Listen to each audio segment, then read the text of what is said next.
आज मैं आपसे शेयर करने वाली हूँ 2 अलग तरह की इंस्टेंट नमकीन की रेसिपी, जिसे आप इवनिंग स्नैक्स में आसानी से बना सकते हैं।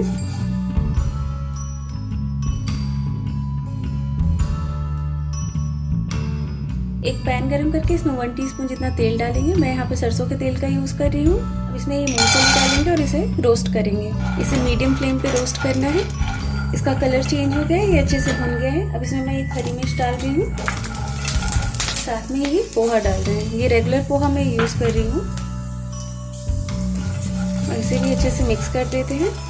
इसी के साथ मैं इसमें ऐड कर रही हूँ नमक और काली मिर्च पाउडर पिंच ऑफ। इन सारी चीज़ों को अच्छे से मिक्स कर देते हैं और मीडियम फ्लेम पे इसे अच्छे से भून लेंगे। आप चाहे तो इसमें करी पत्ता भी डाल सकते हैं, इससे टेस्ट और भी अच्छा लगेगा।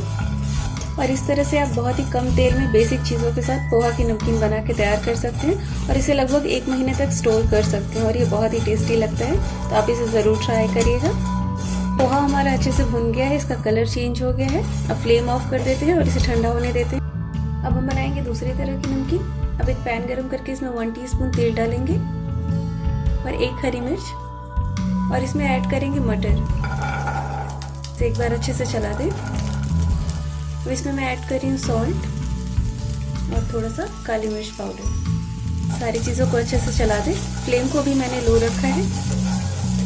अब इसे लो फ्लेम पे 1 मिनट के लिए कवर करेंगे। 1 मिनट हो गया, चेक करते हैं। एक बार मिक्स कर दें और मटर हमारा अच्छे से भुन गया है।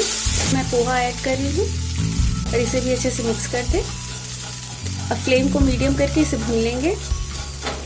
पोहा को क्रिस्प होने तक भूनना है। इस नमकीन को आप तुरंत बना के खा सकते हैं। इसे स्टोर करने पे ये सॉफ्ट हो जाएगा, क्योंकि हमने इसमें हरे मटर का यूज़ किया है, तो इसे स्टोर नहीं करना है। पोहा अच्छे से भून गया है, इसका कलर चेंज हो गया है। फ्लेम ऑफ कर देते हैं और इसे ठंडा होने देते हैं।